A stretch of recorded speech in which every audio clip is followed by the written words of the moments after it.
Pessoas, vamos para mais um Vencedores e Perdedores aqui no canal para rever a maior parte dos jogos da semana 4 da NFL. Lembrando que na próxima semana a gente tem já alguns times de folga. E com quem começamos aqui, vencedores ou perdedores? Eu não sei. Temos 12 vencedores e 12 perdedores para conversar. Mas antes disso, eu peço que você deixe seu like neste vídeo. No final do vídeo eu vou sortear um like plus, tá? No finalzinho do vídeo, um like plus. Então deixe seu like e comente se você está vendo na Premiere, tá? Quem vê na Premiere, eu sorteio esse like plus no final, que é o nosso sistema de membros aqui do canal, que você tem acesso a mais vídeos exclusivos, participar dos quadros e tudo mais. Então deixe seu like e comente no chat ao vivo. Vamos lá então começar com os vencedores. Para começar em alto astral. Alto astral, uma expressão bem 1992, mas tudo bem. Vinheta na tela, André. Bom, começando com os vencedores aqui então, o primeiro vencedor... Cara, essa sequência... Pera aí. Eu vou dar spoiler, desculpa. Eu sei que as pessoas gostam de lista e tal, mas eu vou ter que dar spoiler aqui, porque, cara... Os 4 primeiros vencedores é sacanagem. Se me dissessem que esses caras estariam nos vencedores há 3 meses, eu ia falar... Tem certeza? Cliff Kingsbury, Sam Darnold, Jared Goff e Geno Smith. O Goff tudo bem. E o Geno até tudo bem, mas com muito mérito todos eles estão nos vencedores. Vamos começar então com o Cliff Kingsbury. Realmente a viagem para a Tailândia do Cliff Kingsbury deve ter feito bem para ele, né? Realmente assim, não parece o Cliff Kingsbury de USC, não parece o Cliff Kingsbury de Arizona, porque o ataque do Washington Commanders, e eu já elogiei bastante o Jayden Daniels, mas o ataque dos Commanders está mais variado, né? Olha só, quem diria que não é só bola no perímetro contestada por DeAndre Hopkins, dá pra fazer outras coisas?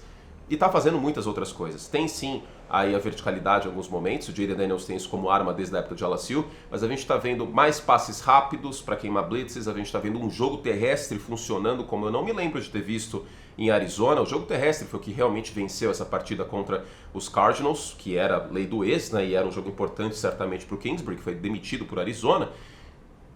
E tá bonito de ver esse ataque de Washington, equilibrado, na medida, Jayden Daniels cuidando da bola, e não é que o sistema tá potencializando o Jayden Daniels, o sistema é adequado pro Daniels e ele tá tirando o melhor dele. Parabéns, Cliff Kingsbury. O segundo vencedor é o Sam Darnold, que neste momento lá na KTO tem odds de 12-1 para ser MVP. É simplesmente inacreditável que isso esteja acontecendo. O Sam Darnold, aquele Sam Darnold de Jets, de Panthers... O Sam Darnold, que todo mundo queria que fosse pro banco o mais rápido possível pro J.J. McCarthy ser quarterback. Vocês lembram que a gente nem fala mais do J.J. McCarthy? Foi a escolha de primeira rodada, que machucou. Ele não é mencionado mais. E o Sam Darnold, hoje, paga 12-1. Não é o favorito, mas paga 12-1 para MVP. E sim, teve uma interceptação na Red Zone que não foi bonita, mas, certamente, é a melhor versão que a gente já viu do Sam Darnold. Eu poderia colocar de novo Kevin O'Connell ou Jordan Addison aqui como um vencedor, talvez até o Justin Jefferson. A linha ofensiva dos Vikings faz um bom trabalho. O Aaron Jones, que teve lei do ex e venceu seu ex-time, o Green Bay Packers, mas eu acho que o Sam Darnold merece crédito e merece estar aqui no vídeo. O Sam Darnold está jogando muito confortável no pocket e quando vem a pressão ele está escapando bem. Teve uma jogada muito inteligente no final do jogo, que tem uma lambança ali na hora do snap e tal, e ele se joga no chão para não perder mais jardas ainda. Então a campanha acabaria numa quarta descida infrutífera, mas em primeiro tempo rodando o sistema, atacando em média distância, passando a bola com confiança. Tá bem bonito de ver o Sam Darnold jogar. Claro, a gente até já viu um pouco isso em Carolina, que ele começou bem uma temporada. Começou 3-0, salvo engano. Mas, independente da campanha, fato é que ele está jogando melhor agora do que naquela época. É a melhor versão do Sam Darnold.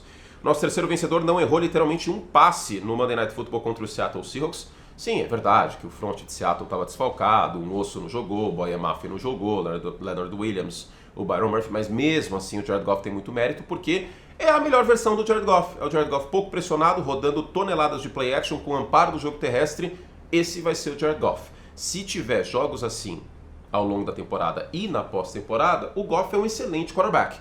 O problema do Goff, como a gente já está careca de saber, é quando vem a pressão, quando tem que buscar o resultado, quando o jogo terrestre não está encaixando, quando não tem play action, enfim. Mas quando as coisas estão em condições normais de temperatura e principalmente pressão, o Jared Goff, ele desempenha como foi ontem, recebeu um passe para touchdown, inclusive, do Amon-Ra St. Brown, parecia uma balsa correndo o Goff, mas eu posso zoar o Goff porque eu também sou uma balsa correndo, então tá tudo certo, velocidade não é meu forte.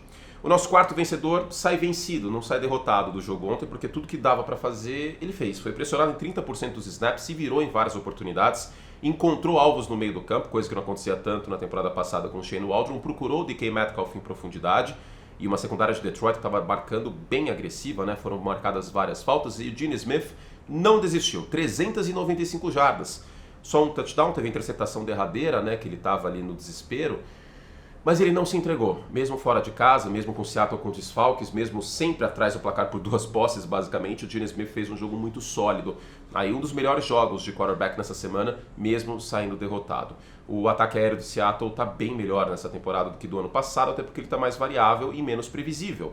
No ano passado era uma carga bem alta de play action e tiros no perímetro e o meio do campo simplesmente não existia. Agora, com uma nova comissão técnica, a gente está vendo uma versão melhor do Geno Smith. Vamos ver como acompanha aí, como segue a temporada de Seattle. Lembrando que o calendário fica bem duro nas próximas semanas, hein? Tem jogos contra 49ers, contra Bills, fica de olho nisso. Bom, nosso quinto vencedor não voltou para Dallas, foi para Tennessee, teve alergia à end zone no ano passado nos Cowboys, mas o Tony Pollard dessas 4 primeiras semanas faz um bom trabalho e nesse último jogo passou das 100 jardas de scrimmage. Contra um Miami Dolphins basicamente sem quarterback, Tyler Huntley foi chamado no desespero, e daqui a pouco eu falo mais sobre isso, fiquem comigo nos perdedores. O Tony Pollard foi o eixo motor do ataque de Tennessee. O primeiro touchdown foi anotado pelo Spears, né, que é o reserva, entre aspas, reserva do Pollard, mas em meio à saída do Will Levis, a entrada do Mason Rudolph, que fez um jogo protocolar, o Tony Pollard sai como vencedor aqui dessa partida. Justiça seja feita, foi um jogo inacreditavelmente ruim de assistir, e eu já estou arrependido de ter acordado cedo para ver esse jogo na terça-feira. Espero que vocês não fiquem. Bom, seguindo, deu certo a nossa simpatia, o cafezinho deu certo, teve uma interceptação feia ali no final, fora do pocket, tudo bem, mas o Cincinnati Bengals finalmente venceu! Mas pega o Baltimore Ravens na próxima semana. Ó, coloca os Bengals aqui nos vencedores, porque finalmente teve uma vitória, uma campanha de 1 vitória e 3 derrotas agora. Só que a secundária dos Bengals em vários momentos foi tostada pelo Deontay Johnson e pelo Andy Dalton, né? Quase uma lei do ex. Não, quase não, né? O jogo ficou 14-7 e depois disso o Cincinnati foi controlando a partida. O jogo terrestre de Cincinnati entrou bem também, mas essa secundária me preocupa bastante. E a defesa terrestre também. O Chuba Hubbard teve um grande jogo, poderia até estar nos vencedores aqui, o Chuba Hubbard. Depois da saída do Bryce Young, até o jogo terrestre melhorou lá em Carolina. Eu não tô tão confiante nos Bengals e não é por conta do Jamar Chase, não é por conta do Joe Burrow, é por conta da defesa. Essa secundária dos Bengals me preocupa bastante. Vai ter que jogar como jogou contra Kansas City, mas principalmente interceptando. Ser uma defesa que enverga, mas não quebra. Vamos acompanhar as próximas semanas. Falando em defesa, e o adversário dos Bengals no próximo domingo é o Baltimore Ravens. E a defesa dos Ravens, acho que finalmente teve um jogo de gala pressionando o quarterback adversário e fez isso contra o Josh Allen. Era basicamente fundamental que fizesse isso contra o Josh Allen. Josh Allen pressionado bastante nessa partida e o fluxo do jogo colaborou bastante para os Ravens, né? Ficaram rapidamente à frente do placar, graças ao Derrick Henry. Lamar Jackson não fez um jogo estatisticamente maravilhoso, mas um jogo eficiente, e a defesa dos Ravens apareceu aí conseguindo atacar o Josh Allen. Quando você joga contra um quarterback de elite, o fundamental é isso, pressionar. Se você não pressionar, a chance que ele te destrua é muito alta. Primeiro bom jogo do front de Baltimore aí, desde a saída do Mike McDonald, que agora é head coach em Seattle. O nosso oitavo vencedor é o Nico Collins, teve 12 recepções para 151 jardas, foi o principal alvo do CJ Stroud. Talvez esse ataque de Houston não esteja enchendo os olhos como foi na temporada passada, porque aí vem os contrajustes de coordenadores defensivos, o passe em média e longa distância não está tão letal como foi na temporada passada, mas ainda entrou várias vezes nesse jogo contra os Jaguars. Vitória dos Texans, que são disparados favoritos na AFC Sul. Indianapolis Colts tem problemas na posição de quarterback, isso é nítido, tem problemas na secundária. O Tennessee Titans tem também problemas na posição de quarterback. Os Titans conseguiram sua primeira vitória, mas não dá para imaginar que eles vão brigar pela divisão. E o Jacksonville Jaguars é o único time 0-4 na NFL. Aguardem, que tem mais sobre logo menos. Ó, mais um quarterback saiu derrotado, mas eu vou colocar ele nos vencedores aqui, porque ele não comprometeu, ele não fez um jogo ruim. Ele jogou bem? Não sei se dá pra falar que ele jogou bem, mas o Justin Fields sai como um vencedor aqui dessa semana, porque os Steelers foram competitivos com ele passando a bola depois de ficar 17-0 no placar. Os Steelers quase buscaram essa partida e o Fields também aí fez um bom trabalho correndo com a bola, na medida em que o jogo terrestre dos running backs, corridas desenhadas para os running backs de Pittsburgh, não funcionaram em boa parte desse jogo. Então, mesmo com a derrota e considerando a temporada como um todo, eu acho que não tem como mais voltar aqui com o Russell Wilson nessa temporada para o Pittsburgh Steelers. Isso está bem evidente para mim. O time é mais competitivo com o Justin Fields. Eu estou vendo um pouco de evolução dele também em progressão. Uma evolução bem pequena, mas estou vendo nas últimas semanas. O Mike Tomlin é um grande treinador e eu acho que a tendência é que a gente veja melhor o Justin Fields passando a bola. Talvez a gente nunca veja o Justin Fields como um quarterback top 10 passando a bola, mas com ele o time está sendo competitivo e eu acho que é uma menção honrosa aqui. Agora falando da ex do Fields, a defesa dos Bears sai como vencedor. Eu sei que eu já falei sobre o Caleb Williams na segunda-feira, mas a defesa dos Bears forçou 2 turnovers cruciais nessa partida.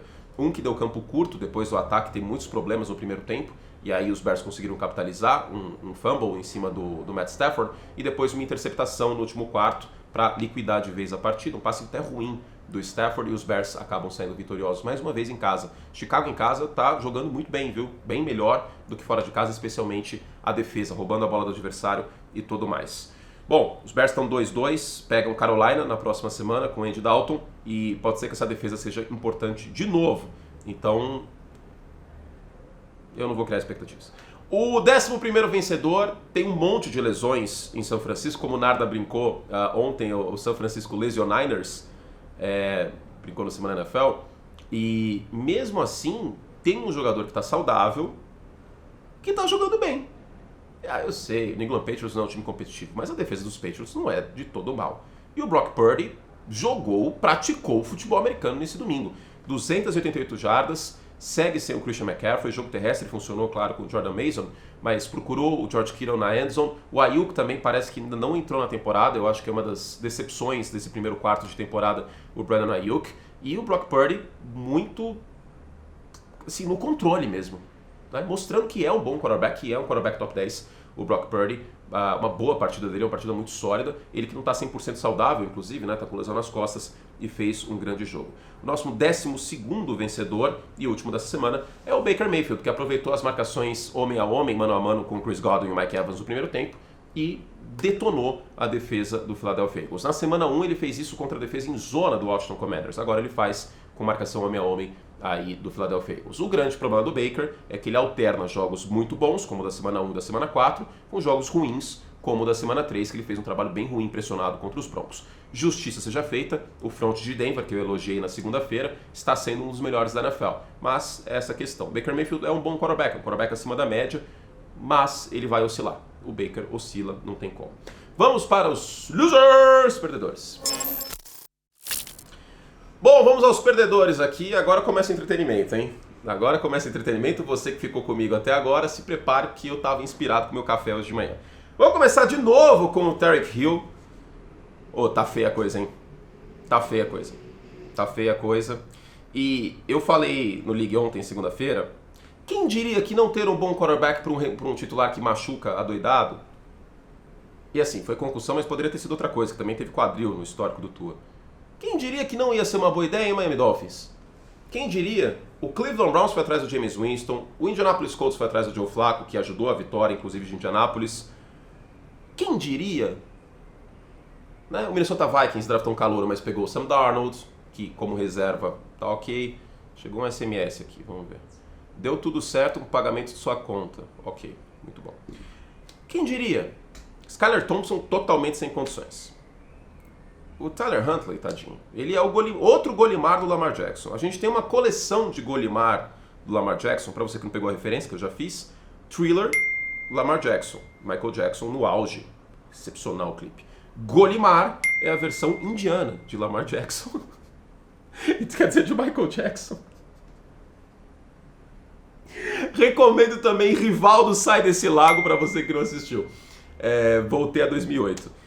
E o Tyler Huntley faz parte da coleção quarterbacks aí genéricos que as pessoas imaginam que possam lembrar às vezes o Lamar Jackson, mas é tipo o Golimar, lembra o Thriller. E aí não tem como, o Tyreek Hill na primeira semana com o Tua teve 130 jardas. de média, desde então, a informação da ESPN americana, tem 29 jardas recebidas por jogo. 29. São 100 jardas a menos sem o Tua. Olha, eu não sou o maior fã do Tua Tagovailoa, vocês estão ligados disso faz muito tempo. Tá? Mas é escancarado que o Tua é um quarterback acima da média. Não tem como comparar o Tua com o Tyler Huntley e o Skylar Thompson. E aí quem sofre nessa é o Tyreek Hill. Né? Então, a temporada de 2.000 jardas do Tyreek Hill não existe mais. Se fosse a foto do De Volta para o Futuro, essa foto aqui, ela já está desaparecendo. Tá? Então, é isso, segue o baile. Nosso segundo perdedor é o Mike McDonald, porque ano passado, com mais elemento humano, com a defesa dos Ravens, ele amassou o Jared Goff. Em meio a várias lesões, como já destaquei, e tá falando nisso na transmissão, o osso fora, Boyemaf fora, principalmente no front, aí não teve como, o Jared Goff foi muito pouco pressionado ao longo da partida, o play action entrou que foi uma beleza, e o Seattle Seahawks saiu derrotado. Então, sem material humano, por mais que você seja um bom treinador, eu acho que é o caso aqui, tá? Com o McDonald, fica um pouco difícil, e esse não foi um McLanche feliz para ele. O nosso terceiro perdedor é o Anthony Richardson, que de novo machucou o quadril, a lesão não parece ter sido séria, mas eu começo a ficar preocupado em relação a isso, para além de ficar preocupado com o nível de jogo dele, porque no ano passado ele machucou, perdeu o resto da temporada, agora machuca de novo o quadril, e cara, sabe qual é o pior de tudo? O argumento pode ser, então é só botar ele dentro do pocket e fazer ele parar de correr. E aí ele vai fazer o quê? Porque hoje ele é um atleta, ele não é um quarterback, tem que colocar ele para correr mesmo, porque passando a bola tá puxado. A precisão dele tá bem ruim. Então começa a me preocupar com o futuro aqui do Richardson.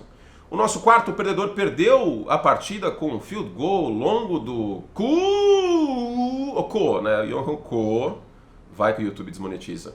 E o Derek Carr sofreu pressão aqui, poderia estar nos vencedores, o front de Atlanta também, né? Às vezes quando alguém está nos perdedores de um jogo, significa que a unidade oposta está nos vencedores, né? Eu só não coloquei aqui o front de Atlanta porque acabaria ficando muita gente, ia ficar 12 milhões de vencedores em vez de 12. Mas o Derek Carr pressionado não fez um bom trabalho nessa última partida e mostrou porque essa é uma grande questão que a gente tem com o Derek Carr, talvez desde a época de Oakland. Não, o time não tá lá nenhum time tá mais lá, né? O Oakland Raiders agora vai sair também. Mas desde a época de Oakland Raiders, o Derek Carr, quando tá pressionado e o relógio de pocket dele começa a ficar zoado, ele começa a sapatear no pocket e começa a dar ruim. 1 de 6 pressionado nessa partida, não foram tantos passes pressionados assim, mas tem que dar tudo muito certo pro Derek Carr ter um grande jogo. Deixa eu só pegar uma coisa aqui que é importante, que eu anotei, para falar sobre essa partida. O Alvin Kamara teve um bom jogo, né? 4 jardas por carregada, e o Taysom Hill também.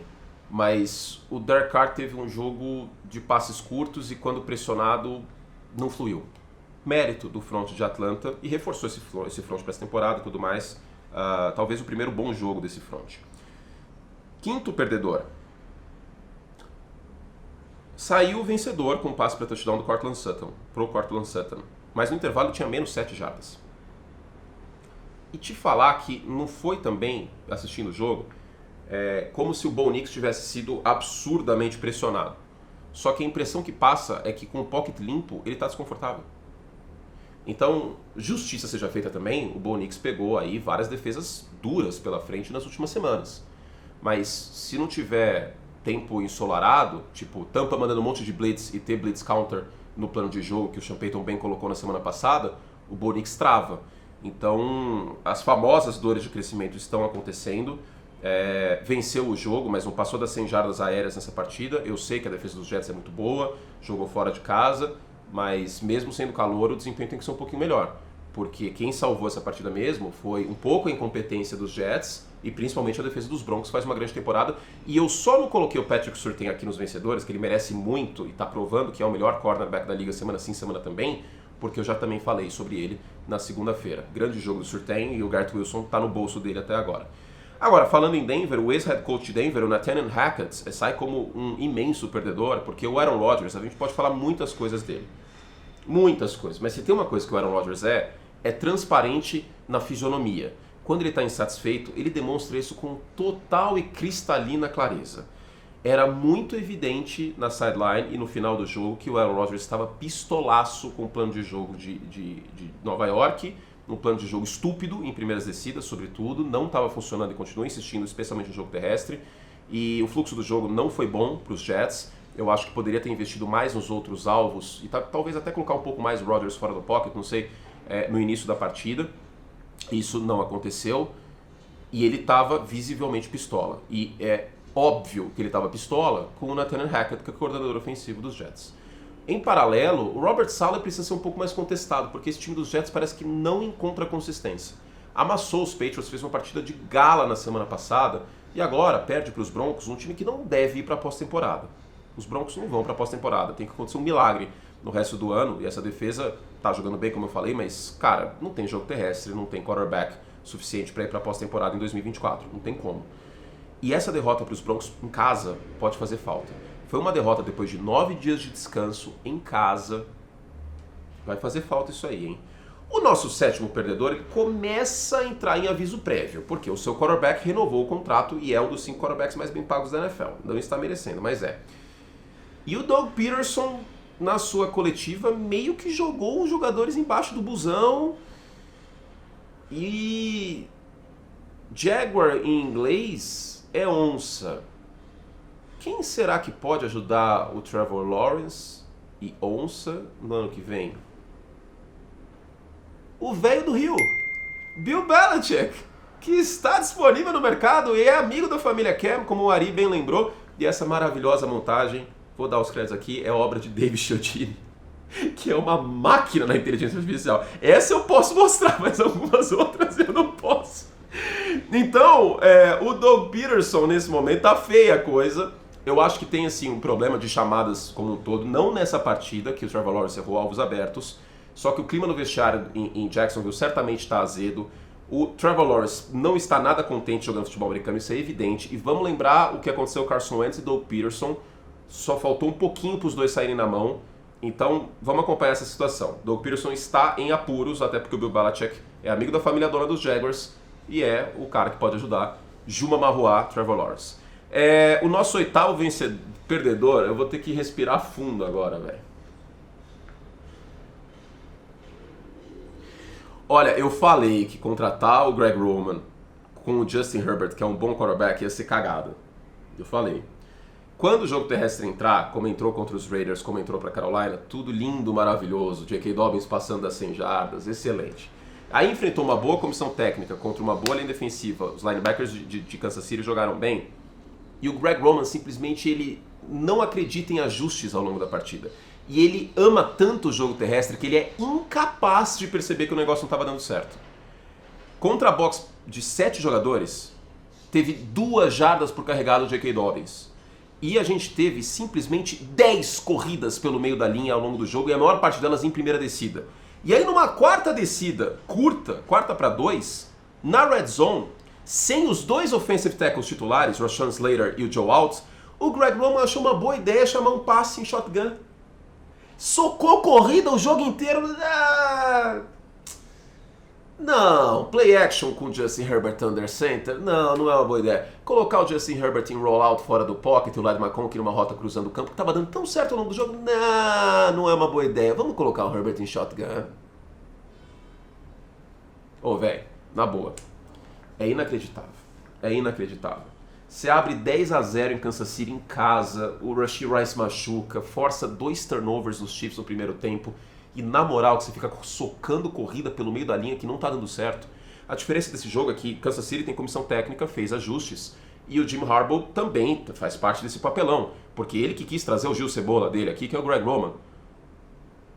Tá em 2012, irmão, com o Colin Kaepernick correndo e dando certo, porque ninguém sabia o que era o read option na NFL em 2012, você não tá, cara. E o Justin Herbert não vai ficar rodando read option também. O torcedor do Baltimore Ravens tá olhando isso e dando risada. O Lamar Jackson foi atrapalhadíssimo pelo Greg Roman. Fez parte, sim, de ajudar o Lamar a virar o quarterback MVP e ter a temporada que teve em 2019, mas era nítido que estava limitando o ataque dos Ravens do Greg Roman. E aí, depois disso tudo, a ideia é... Tá aí. O Greg Roman, que atrapalhou o Lamar Jackson, vai ser o coordenador ofensivo que vai ajudar o Justin Herbert. Não, né? O nosso nono perdedor poderia ser perdedor por várias coisas, mas ele é perdedor aqui por ter feito o melhor jogo dele na temporada e um dos melhores jogos que ele fez pelo Cleveland Browns, especialmente em média distância, pressionado, que é o Deshaun Watson. Só que inexistiu jogo terrestre em Cleveland nessa partida, e mesmo com os desfalques, os Raiders venceram esse jogo. Cleveland está numa situação bem delicada aqui. Está numa situação bem delicada. E essa derrota não é na conta do Deshaun Watson. Mas ele acaba saindo como perdedor, porque mesmo quando ele jogou relativamente bem, o time perdeu. A boa notícia é que o Nick Chubb deve voltar em breve. Vamos ver se esse jogo terrestre de Cleveland melhora. O nosso 11º perdedor é o torcedor dos Patriots, porque ele já está desesperado pedindo Drake May. Mas o fato é que a questão aqui não é quão ruim o Jacoby Brissett pode jogar. Ele jogou mal contra os Jets, jogou mal contra os 49ers.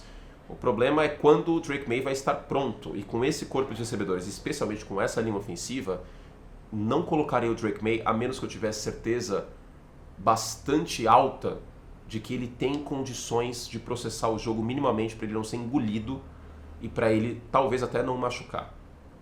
O torcedor dos Patriots quer uma fagulha de esperança e não quer mais ver o Jacoby Brissett na sua frente. Mas o Jacoby Brissett é um grande laranja neste momento, é um grande testa de ferro.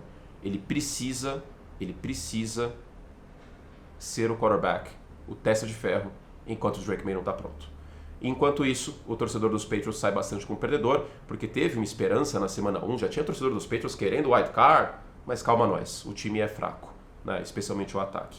O nosso 12º perdedor é o Jordan Love. Teve 3 interceptações, uma delas foi num drop, mas a primeira um erro de leitura, e a terceira foi o momento, você não é o Patrick Mahomes da semana 4, que ele bateu um tiro de meta, como eu destaquei algumas vezes aí pro lado direito do campo.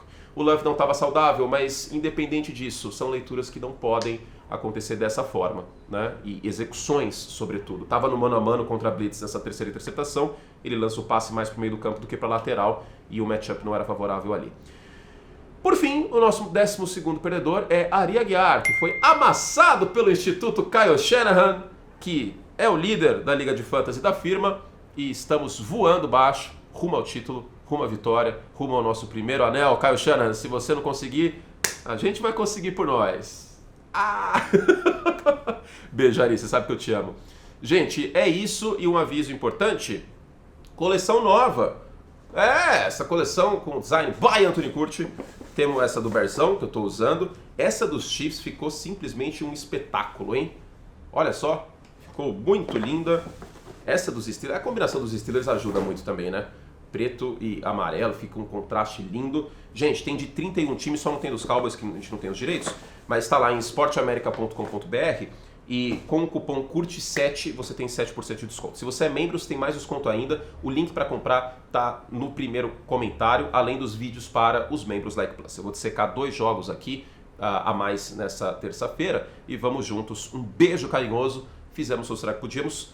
E agora, tem mais um aviso, você ficou comigo até o final, sorteio! Se é que eu já não sorteei, acho que eu já deve... Não, eu já sorteei, eu acho que sim.